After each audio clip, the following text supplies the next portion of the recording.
শুভ সকাল বন্ধুরা, কেমন আছো সবাই? আশা করছি সবাই অনেক ভালো আছো আর সুস্থ আছো। নদিয়া জেলার একটি ছোট্ট গ্রাম থেকে আমি মৌ, একজন সাধারণ ঘরের গৃহবধূ। আমার ব্লগ চ্যানেলে তোমাদের সকলকে জানাই অনেক অনেক শুভেচ্ছা আর অনেক অনেক ভালোবাসা। আজ শুক্রবার, ঘড়িতে এখন সময় হয়েছে ওই সকাল 7:30 মতো।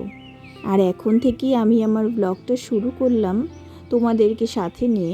আশা করছি ভিডিওটা তোমাদের অনেক ভালো লাগবে। পুরো ভিডিওটার সাথে থাকার অনুরোধ রইল। আর ভিডিওটি ভালো লাগলে অবশ্যই কিন্তু একটা লাইক করে দিও, কারণ ভিডিওতে একটা লাইক বা একটা কমেন্ট পেলে পরে কিন্তু আমি আরও ভিডিও বানাতে অনেক মোটিভেট হই। আর তোমাদের যদি কোনো কিছু জানার থাকে আমার বিষয়ে বা আমার ভিডিওর বিষয়ে, অবশ্যই কিন্তু সেটা কমেন্ট সেকশনে আমাকে জানাতে পারো। আমি অবশ্যই তার উত্তর দেওয়ার চেষ্টা করব। আর যারা ফেসবুক থেকে এই ভিডিওটা দেখছো তারা অবশ্যই পেজটাকে ফলো করে দিও। আর যারা ইউটিউব থেকে দেখছো তারা অবশ্যই চ্যানেলটাকে সাবস্ক্রাইব করে আমার পাশে থেকো। তো ওইদিকে সকালে ঘুম থেকে উঠেই কিন্তু বাসি জামা কাপড়গুলো ছেড়ে নিয়ে সমস্তটা ধুয়ে দিয়েছি। আর তারপরে এসে সবটা ছাদে এসে মেলে দিলাম। আর দেখো এদিকে গাছগুলোর অবস্থা। তো বেশ কয়েকদিন ধরে আর কি বৃষ্টি হচ্ছে বলে গাছে আর সেভাবে জল দেওয়া হচ্ছে না। তো বৃষ্টি হচ্ছে, তার সাথে সাথে কিন্তু হালকা রোদও হচ্ছে। তো সেই কারণে বা আর কি টবের এই মাটিগুলো খুব একটা আর কি ভিজে রয়েছে এমন না, আবার কিন্তু শুকিয়ে গেছে এমনও হয়নি। তো যাই হোক, এদিকে আমার সমস্ত কাজ হয়ে গেল ছাদে। তো এখন আমি নিচের দিকে চলে যাচ্ছি। তো এখনও কিন্তু বড় মেয়ে ছোটো মেয়ে দুজনেই ঘুমোচ্ছে। তো ওদেরকে ডেকে তুলবো। তো ওদেরকে খাইয়ে দাইয়ে দিয়েছি, তারপরে কিন্তু রান্নাঘরে এসে রান্নাঘরের কাজগুলো করে নিচ্ছি। আর এদিকে আজকে দেখো একটু বেলা হয়ে গেছিলো মাছ আনতে যেতে, তো সেই কারণে সেইভাবে না মাছ পাইনি। এইদিকে এই যে ছোট ছোট বাটা মাছ আর কয়েকটা মাছের ডিম পেয়েছে, তো সেই কয়েকটাই আর কি নিয়ে এসেছিলো। আর এখন প্রায় ঘড়িতে সময় হয়ে গেছে ওই 10টা মতো। তো বড় মেয়ে যাবে স্কুলে, তো ওকে আমি এদিকে আলু সেদ্ধ আর ঘি দিয়ে একটু ভাতটা মাখিয়ে দিচ্ছি। তো ও খেয়ে আর কি স্কুলে চলে যাবে। আর সকালবেলাতে কিন্তু এই যে যত যাই রান্না হোক, ও কিন্তু এই যে আলু সেদ্ধ ভাতটা খেয়েই আর কি স্কুলে যায়। তো দেখো আমার রান্নাঘর গোছানো পুরো কমপ্লিট। এই যে এদিকে গ্যাসটাও মুছে নিয়েছি আর রান্নাবান্না হয়ে গেছে। আর এই প্রেশার কুকারে মনার খাবার রয়েছে দুপুরবেলা, এটা এখন আর বের করলাম না, পরে আর কি বের করে নেবো।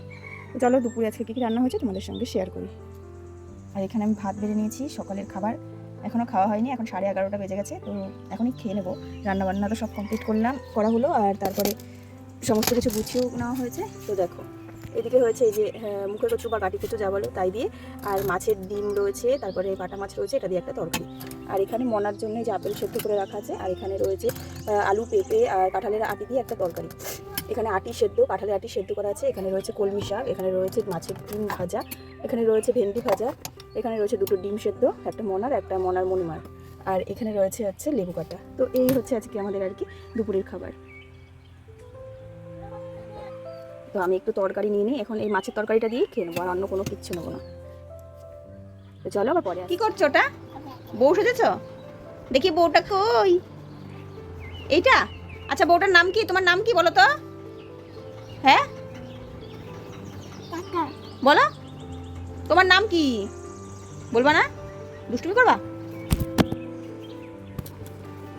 বলো তোমার নাম কি, বলো বলো। অদ্রিজা মণ্ডল। অদ্রিজা মণ্ডল। আর দেখো এইদিকে কিন্তু দেখতে দেখতে ঘড়ির কাঁটায় ওই সন্ধ্যা 7:30 বেজে গেছে। আর এর মাঝে তোমাদের সঙ্গে আর কোনো ভিডিও শ্যুট করা হয়নি। তো তারপরে এই যে সন্ধ্যাবেলায় কিন্তু মেয়ের খাবারটা তৈরি করে নিয়েছি, আর মেয়েকে কিন্তু খাইয়েও দিয়েছি। আর তারপরে দেখো খাওয়ার পরে ও কিন্তু একটু জল খেয়ে নিচ্ছে। আর তারপরে চলো সন্ধ্যাবেলায় কী কাজ করি সেটুকু তোমাদের সঙ্গে শেয়ার করি। আর এদিকে তো মেয়েকে খাইয়ে আমি ওপরে চলে এসেছি, আর তারপরে ওইদিকে বড় মেয়ে পড়তেও বসে পড়েছে। আর আমি কিন্তু এদিকে অনেক কয়েকটা জামা কাপড় হয়েছিল, তো গত দুদিন ধরে সেভাবে আর জামা কাপড় গোছানো হয়নি। তো সেই জামা কাপড়গুলোই কিন্তু এই যে এখন ভাঁজ করতে বসেছি। আর বড় মেয়ে পড়তে বসেছে হচ্ছে সেজো জেঠুর ঘরে, কারণ জেঠুর ঘরে তো জেঠু এখন ঘরে নেই, তো ও একা একাই আর কি ওখানে পড়াশোনা করছে। আর তার সাথে তোমার দাদা ভাই ঘরে রয়েছে আর আমি ঘরে রয়েছি।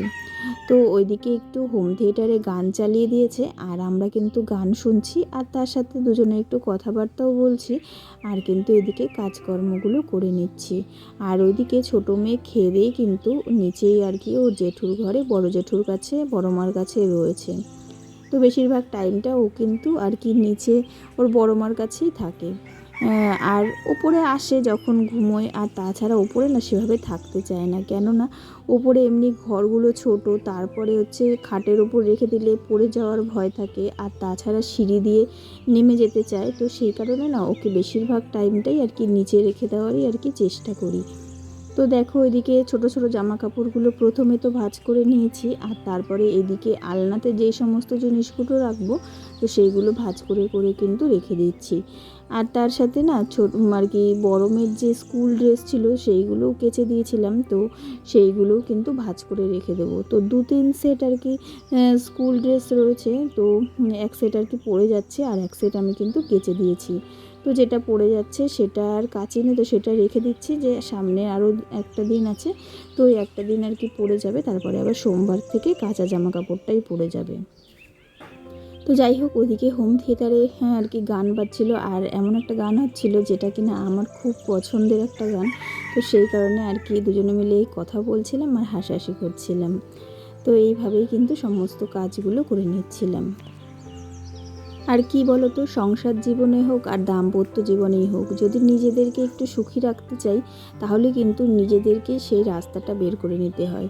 যেমন এই দেখো না, দুজনে মিলে যেমন এই যে এখন একটু কথাবার্তা বলছি, তো এরকম একটু সময় দুজন আর কি মানুষের জন্য বের করাটা কিন্তু খুবই জরুরি। হ্যাঁ অবশ্যই সংসার রয়েছে, তার সাথে বাচ্চা কাচ্চা মানুষও রয়েছে, কিন্তু তারপরেও একটা স্বামী স্ত্রীর কিন্তু নিজেদের মতন করে সময় কাটানোটা অবশ্যই দরকার, কারণ তাদের মধ্যেও কিন্তু বন্ডিংটা অবশ্যই প্রয়োজন, তাতে সংসারও ভালো চলবে। আর তাছাড়া কিন্তু সংসার জীবনে কোনো আর কি ঝগড়া অশান্তিও হবে না। আর তার সাথে সাথে তো একটা আর মেয়েকে কিন্তু সমস্ত স্যাক্রিফাইস যেহেতু করতে হয়, তো একটা মেয়েকে কিন্তু সব সময়ের জন্য সব কিছু মানিয়ে গুছিয়ে নিয়ে কিন্তু সংসারে আর কি বাস করতে হয়। তো এইদিকে দেখো আমি জামা কাপড়গুলো ভাঁজ করে নেওয়ার পরে আমি রান্নাঘরে চলে গেছিলাম, আর রান্নাঘরে গিয়ে কিন্তু রান্নাঘরে কাজকর্ম সেরে চলে এসেছি ওপরের ঘরে। তো এখন কিন্তু ঘড়িতে প্রায় 10টা বেজে গেছে, তো ছোটো মেয়েকে খাইয়ে দিয়েছি, এখন কিন্তু এই যে ওপরে বিছানাটা তৈরি করে নিচ্ছি, তো ওকে আর কি ঘুম পাড়িয়ে দেবো। তো প্রতিদিন তো বিছানা তোলা দেখানো হয়, তো বিছানা তৈরি করাটা আর দেখানো হয় না, তো আজকে তাই জন্য তোমাদের সঙ্গে শেয়ার করলাম। তো চলো ভিডিওটা আর বেশি বাড়াবো না, তো এখানেই আজকে ভিডিওটা শেষ করছি। দেখা হবে পরের ভিডিওতে, টাটা।